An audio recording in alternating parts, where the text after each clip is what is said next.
जय जोहार, नमस्कार। मैं हूं आपके साथ रसिका पांडे। बहुत बहुत स्वागत है आप सभी का हमारे खास कार्यक्रम बिल्डिंग न्यू छत्तीसगढ़ में। बिल्डिंग न्यू छत्तीसगढ़ एक ऐसा मंच जहां हम जानेंगे कि छत्तीसगढ़ में कितना काम हुआ, जो विकास के वादे थे वो कितने पूरे हुए, प्रदेश में विकास की रफ्तार क्या है। आपके प्रतिनिधियों से जानेंगे कि 2018 में जो वादे किए गए थे, जो सरकार का सपना था गढ़बो नवा छत्तीसगढ़ का, वो कितना साकार हुआ। तमाम विषयों पर बात करेंगे। साथ ही इस खास कार्यक्रम में बतौर मुख्यमंत्री भूपेश बघेल मुख्य अतिथि के तौर पर सम्मिलित होंगे। उनसे भी जानेंगे छत्तीसगढ़ मॉडल की कहानी। तो चलिए शुरू करते हैं आज का खास कार्यक्रम बिल्डिंग न्यू छत्तीसगढ़। तो जोरदार तालियों से कार्यक्रम की शुरुआत में करना चाहूंगी, क्योंकि आज छत्तीसगढ़ की बात होगी, आप लोगों की बात होगी। तो पहले पैनल को बुलाने से पहले मैं अपनी सहयोगी कीर्ति दीक्षित को मंच पर बुलाना चाहूंगी कि वो इस पैनल को आगे बढ़ाएंगी। पहले पैनल में हैं सुरेंद्र शर्मा, अध्यक्ष हैं कृषि कल्याण मंडल के। जोरदार तालियां से स्वागत करिए, उनको मंच पर मैं आमंत्रित करना चाहूंगी। सन्नी अग्रवाल हैं, अध्यक्ष हैं श्रमिक एवं मजदूर कर्मकार मंडल के। जोरदार तालियों से इनका भी स्वागत। तो मैं चाहूंगी कि कीर्ति आगे इस पैनल को आगे बढ़ाएंगे। साथ ही हम मंच पर पंकज शर्मा जी को बुलाना चाहेंगे, जो कांग्रेस के लीडर हैं। जोरदार तालियां सभी पैनलिस्ट के लिए। हम इनसे जानेंगे कि छत्तीसगढ़ में किस तरीके से किसानों के लिए काम किया गया, किस तरीके से विकास के मॉडल के लिए काम किया जा रहा है, और इनसे तमाम बातचीत होगी। ओवर टू यू कीर्ति। रसिका आपका, और आप भी इस पैनल को ज्वाइन करिए ताकि बातचीत कर सके कि बिल्डिंग न्यू छत्तीसगढ़ को लेकर के कैसे ये तमाम लोग कार्य कर रहे हैं, और जानेंगे कि विकास की रफ्तार आखिरकार छत्तीसगढ़ में किस तरह से देखने को मिल रही है। पैनल की शुरुआत करें उससे पहले एक बार जोरदार तालियां हो जाए इस पैनल के लिए, और बातचीत का सिलसिला फिर हम शुरू करेंगे। सबसे पहले मेरा सवाल है सुरेंद्र शर्मा जी आपसे। सवाल यह है कि कृषकों के कल्याण के लिए सरकार ने तो कई सारी योजनाएं बनाई हैं, लेकिन अगर मैं सरकार से अलग हटकर बात करूं तो आपकी तरफ से क्या काम किया गया? देखिए, मेरी जिम्मेदारी में सरकार को सलाह देना है।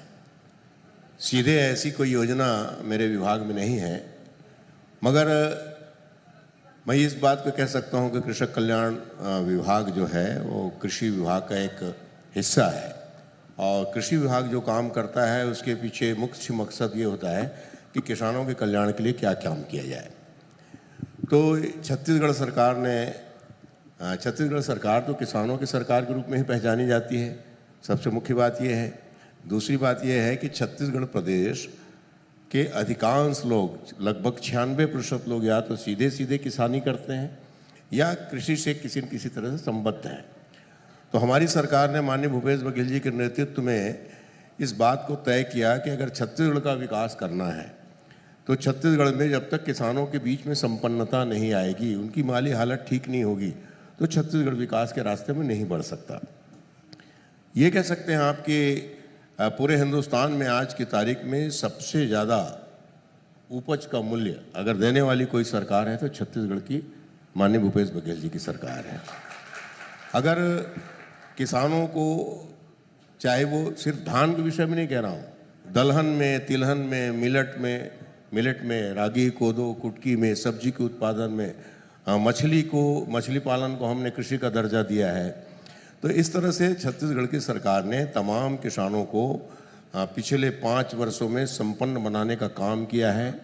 और इसमें बड़ी बात जो मैं कह सकता हूँ कि काफ़ी लंबे अरसे से मैं राजनीति में हूँ, ये देखा जा रहा था कि किसान के बच्चे जो है संकोच करते थे अपने को किसान बताने में, किसान के बच्चे संकोच करते थे खेती करने में। और सबसे बड़ी उपलब्धि ये कह सकते हैं आपके पिछले 5 सालों में सरकार ने इस स्थिति को परिवर्तित किया है, और पढ़े लिखे प्रतिभाशाली नौजवान खेती की ओर अग्रसर हो रहे हैं। उनकी माली हालत बहुत अच्छी है, और आज छत्तीसगढ़ के किसान गर्व के साथ और सम्मान के साथ जीवन जी रहा है।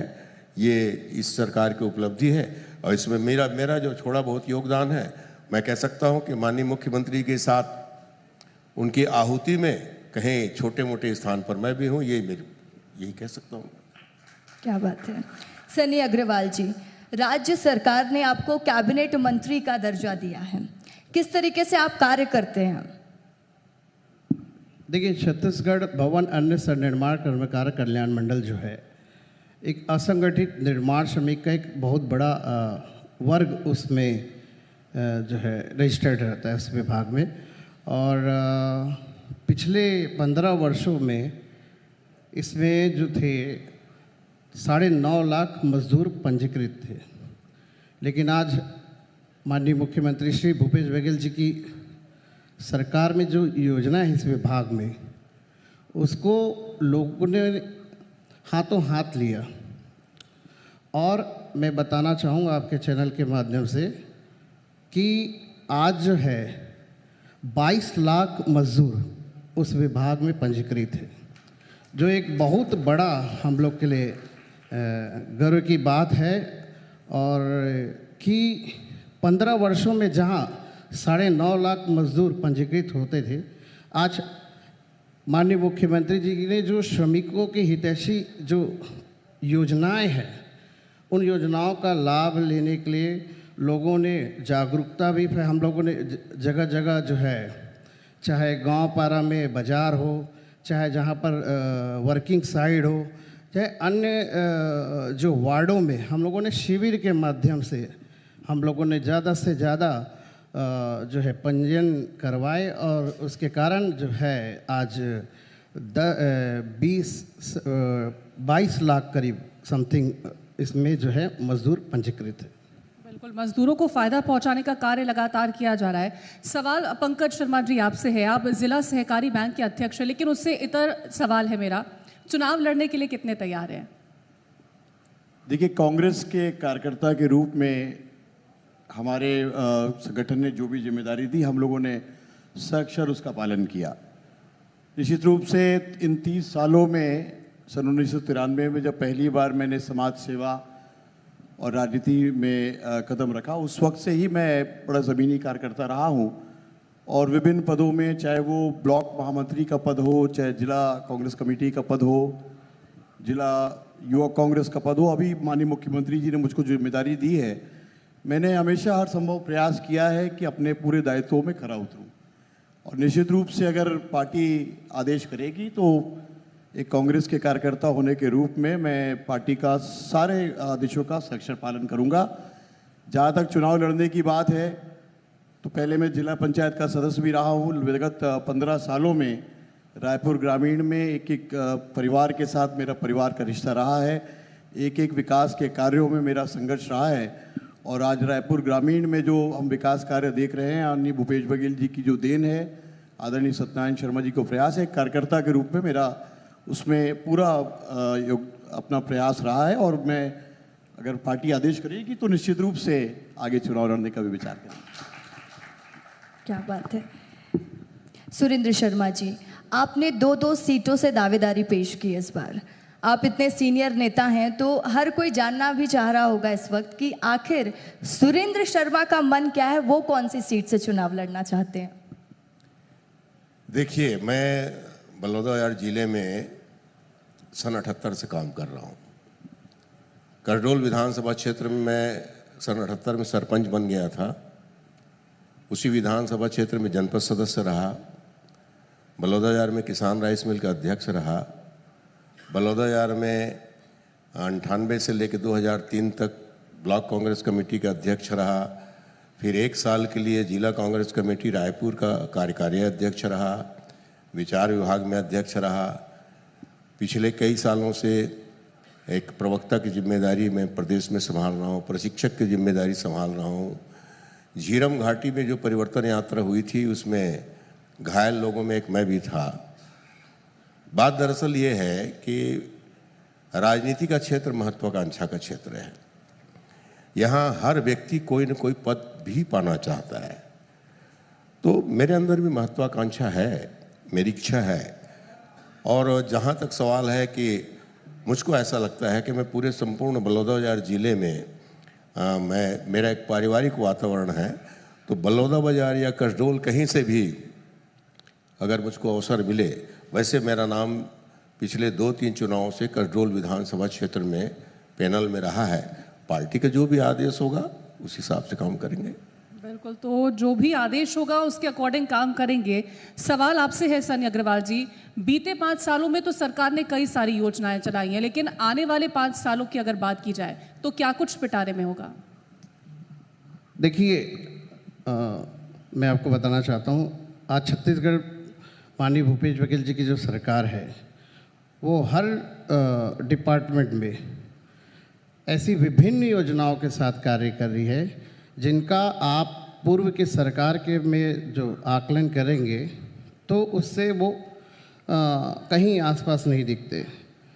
जो कार्य, जैसे कि वो छोटा सा एग्जांपल दूंगा, जिस डिपार्टमेंट से मैं खुद आता हूँ उस डिपार्टमेंट में पहले ये 8 से 10 ऐसी स्कीम चलाते थे जो कि 5 स्कीम इनकी धरातल में हुआ करती थी, और वो उसका धरातल में होने का मुख्य कारण ये था कि उसमें वो लोग सामग्री सप्लाई करते थे। देखिए, ये लोग साइकिल, सिलाई मशीन और टूल किट बांट के जो 40% का कमीशन खेलते थे। देखिए, श्रम विभाग में जन्म से लेकर मृत्यु तक की योजना संचालित करने का एक्ट में प्रावधान था, लेकिन ये लोगों ने सिर्फ टूल किट बांटकर, साइकिल, सिलाई मशीन बांटकर जो है 40% का खेल खेले। लेकिन जब से माननीय मुख्यमंत्री जी श्री भूपेश बघेल जी की सरकार आने के बाद शिक्षा में सबसे ज़्यादा हम मजदूर के, माननीय मुख्यमंत्री जी का टैगलाइन भी है कि मजदूर का बच्चा मजदूर न रहे। मैं आपको बताना चाहूँगा, मेधावी छात्र छात्रा प्रोत्साहन के माध्यम से 7,174 बच्चों ने लाभ लिया और 200 बच्चे आज गवर्नमेंट सेक्टर में अपने पैरों पर खड़े हैं। एक रेजा कुली का बच्चा है चंगोरा भाटा में, उसका लड़का पुरुषोत्तम साहू और आज प्लेन चला रहा है। बिलासपुर की बबीता साहू है, उसकी लड़की आज प्लेन चला रही। इसी प्रकार से सेंट्रल गवर्नमेंट में ऑडिट ऑफिसर बने हैं, स्वास्थ्य विभाग में नर्स बने और कोच टीचर बने हैं। तो ये ऐसी विभिन्न योजनाएं, पहले मृत्यु हो जाने पर रमन सिंह की सरकार में 30,000 रुपये दिया जाता था, वो भी शर्त के साथ कि अगर आप कार्य के दौरान मृत्यु होते हैं तो आपको 30,000 रुपये दिया जाएगा। लेकिन माननीय मुख्यमंत्री जी ने सरकार में जैसी आए उसकी राशि बढ़ाते हुए 1 लाख रुपए किया गया, और वो भी बिना शर्त की, क्योंकि ये लोग मजदूरों की मौत की भी कीमत लगाते थे। भाई मजदूर तो मजदूर है। अगर आप मेरे घर में अगर कुछ ऐसी घटना घट जाती तो मैं जानता हूँ कि किसी परिवार का सदस्य जाने के बाद क्या होता है घर का हालात। तो अभी माननीय मुख्यमंत्री जी मैं बताना चाहूँगा कि उस 1 लाख की भी राशि को बढ़ाते हुए 5 लाख रुपए कर दिया गया। कहाँ 30,000 पूर्व की सरकार में, और आज वर्तमान में माननीय मुख्यमंत्री जी की सरकार 5 लाख रुपए देती। ऐसी विभिन्न योजनाएं हैं मैडम, जैसे कि नौनिहाल छात्रवृत्ति, पहली क्लास के बच्चों को हम 2,500 रुपये देते हैं। उसी प्रकार से क्लास बाई क्लास। अब विदेशों में पढ़ाई करने के लिए बच्चों को हम 50,000 रुपये तक की राशि देते हैं, 50 लाख तक की राशि, ताकि वो ऑल ओवर कंट्री में कहीं भी पढ़ना चाहे या फिर अदर स्टेट में कहीं भी पढ़ना चाहे, प्राइवेट कॉलेजेस में अपने व्यावसायिक पाठ्यक्रम की जो भी स्टडी उसको करना है, ताकि वो अपने पैरों पर खड़ा होकर आज छत्तीसगढ़ का नाम और अपने देश का नाम करे। विभिन्न योजनाओं के साथ 30 योजनाएं, पहले 10 योजनाएं जिसमें से 5 योजना वो लोग चलाते थे, ज़्यादा से ज़्यादा वो लोग कमीशन खाते थे। आज वर्तमान में 30 योजनाएं हैं। आप खुद आकलन कर सकती हैं, आज ये जो 22 लाख मजदूर जो पंजीयन हुए हैं वो यूं ही नहीं हुए। पंकज जी, जिला सहकारी बैंक किस तरीके से सरकार द्वारा जो योजनाएं किसानों के लिए लाई गई हैं उनका लाभ किसानों तक पहुंचा रहा है? देखिए, मैं आपको बताना चाहूँगा कि जब छत्तीसगढ़ का निर्माण की कल्पना हमारे बुजुर्गों ने की, हमारे वरिष्ठों ने की, तब एक सपना था कि यहाँ का किसान समृद्धशाली होगा और यहाँ का किसान उन्नत होगा, यहाँ के मजदूरों को भरपूर लाभ मिलेगा।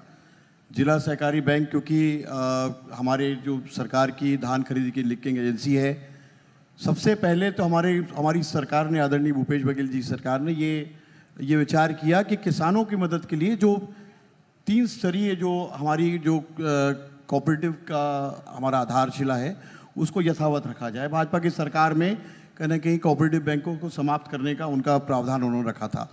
समितियों की संख्या बढ़ी। आम आदमी तक पहुंचने के 2 जरिए हैं, एक पंचायती राज, दूसरा सहकारिता। माननीय मुख्यमंत्री जी ने इस बात पर विचार किया और आज हम देख रहे हैं कि लगभग रकबा दुगना हो चुका है, किसानों की संख्या दुगनी हो चुकी है। धान खरीदी के माध्यम से करीब 13 लाख किसानों को 5,500 करोड़ रुपए का ऋण माफ सरकार ने किया। और आज जब सरकार ने 20 क्विंटल धान खरीदने की योजना बनाई है और राजीव गांधी आय योजना के माध्यम से लगभग 25,000 करोड़ रुपए लोगों को सीधा बेनिफिट जो मिला है, उसमें केंद्रीय सहकारी बैंक का भी अपना योगदान है। आज हम 70 शाखाओं के माध्यम से सारे किसानों के धान खरीदी की समितियों के माध्यम से उनको उनके समर्थन मूल्य के साथ राजीव गांधी न्याय योजना का पैसा भी सही समय पहुंचा रहे हैं। और माननीय मुख्यमंत्री की जो सोच है, किसानों को कर्जा लेने के लिए कोई दूसरे बैंकों में भटकना ना पड़े। 5 लाख रुपये तक की जो राशि है ब्याज बगैर ब्याज के 0% इंटरेस्ट के उन लोग किसानों को ये ऋण मुहैया कराया जा रहा है। तो कुल मिला के सोच वही है। महात्मा गांधी जी ने कहा था कि हिंदुस्तान गांव में बसता है, और माननीय मुख्यमंत्री जी ने उस विचारधारा को आगे बढ़ाते हुए हमारे छत्तीसगढ़ के किसानों को इतना समृद्ध कर दिया है। जैसा कि आदरणीय सुरेंद्र शर्मा जी ने बताया कि पूरे हिंदुस्तान में हमारा किसान गर्व के साथ ये कहता है कि माननीय भूपेश बघेल जी की सरकार में उनकी मेहनत का सच्चा साधुवाद मिल रहा है। बिल्कुल, तो सरकार की जो प्रमुखता है उसमें किसान सबसे ऊपर है और किस तरह से किसानों के लिए काम किया जा रहा है वो हमने जानने की कोशिश की थी। सवाल आपसे है सुरेंद्र शर्मा जी, छत्तीसगढ़ सरकार की फ्लैगशिप योजना है नरवा गरवा घुरवा बारी। मैं अगर ये जानना चाहूँ कि आपकी क्या राय है कि ये कितनी सफल हुई है? देखिए, सबसे पहली बात यह है, बहुत अच्छा प्रश्न किया आपने। हमारे भारतीय जनता पार्टी के मित्रों को ये योजना आज तक समझ में नहीं आई। नरवा बनाया नहीं जाता। नरवा गरुआ घुरुआ बारी, नरवा एक प्राकृतिक जल संसाधन है। छत्तीसगढ़ में 33,000 नाले हैं। उन 33,000 नालों में विगत कई वर्षों में ध्यान न देने की वजह से वो सूख चुके हैं। जो नाले बरसात के दिनों में बहुत बड़े सिंचाई के साधन हुआ करते थे या लोगों के निस्तारिक काम आते थे, वो नाले सूख गए। नरवा गरवा घुरवा बारी को आज आपके चैनल के माध्यम से मैं समझा देता हूँ कि नरवा मतलब नरवा is a representative of the water resource. हमारे छत्तीसगढ़ में जितने भी जल संसाधन हैं, उन जल संसाधनों को संवर्धित करना, सुरक्षित करना और उसको आगे के लिए आगे बढ़ाना, ये हमारी नरवा योजना है। अब अगर उनको समझ में आएगा तो कितना काम हो रहा है समझ में आ जाएगा। गरुआ योजना मतलब हमारा जो कैटल प्रॉपर्टी है, जितने भी पशुधन है, कृषि का संबंध जितना मतलब पशुओं के साथ, न चाहे नांगर के लिए हो, चाहे दौरी के लिए हो, चाहे बेलन के लिए हो, चाहे दूध के लिए हो, तो पशुओं के साथ जो हमारा संबंध है उसमें बकरी भी है, उसमें भेड़ भी है। तो इनको सुरक्षित करना, इनको संवर्धित करना, इनका नस्ल सुधार करना, इनसे अधिक उत्पादन लेना, इसके लिए जो योजनाएं बनती हैं वो सब गरुआ योजना के अंतर्गत है। घुरवा योजना मतलब क्या हुआ है कि पिछले कई वर्षों से लगातार रासायनिक खादों में और पेस्टिसाइड के इस्तेमाल से ज़मीन की गुणवत्ता खराब हो रही है, ज़मीन की उर्वरा शक्ति खराब हो रही है। इसके अलावा जो अन्न हम इस्तेमाल करते हैं, जो सब्जी हम इस्तेमाल करते हैं, जो फल हम इस्तेमाल करते हैं, लगता बहुत खूबसूरत है दिखने में वो, मगर उसकी गुणवत्ता अच्छी नहीं है। जिस तरह से उसमें पेस्टिसाइड का, रासायनिक पेस्टिसाइड का इस्तेमाल होता है। आपको एक उदाहरण बताना चाहता हूँ कि आज से कुछ बरस पहले तक हमारे दुबराज के खेतों के पास से आप गुजरते तो खुशबू आती थी। आज स्थिति यह है कि आपके घर में दुबराज का चावल भी पक रहा है तो उसमें खुशबू नहीं आती। उसका कारण यह है कि हमने इतने ज़्यादा रासायनिक खादों का इस्तेमाल किया है, उसकी गुणवत्ता खराब हुई है। किसान का बेटा हमारा मुख्यमंत्री है, इस बात को समझता है। तो घुरवा योजना मतलब ये है कि गौठान बने हैं 10,884, उसमें 13,000 महिला समूह की 2 लाख बहनें काम करती हैं। हमने 26 लाख मीट्रिक टन गोबर को वर्मी खाद में परिवर्तित करने का काम किया है। उसमें 20 लाख मीट्रिक टन से अधिक वर्मी खाद को हमने खेतों में पहुंचाने का काम किया है। इससे पर्यावरण का भी सुधार हो रहा है, इससे जमीन भूमि की गुणवत्ता और उर्वरा शक्ति भी सुधर रही है। और बाड़ी योजना के अंतर्गत ये है कि हमारे जो पूर्वज हैं वो दलहन में, तिलहन में, सब्जी में आत्मनिर्भर हुआ करते थे।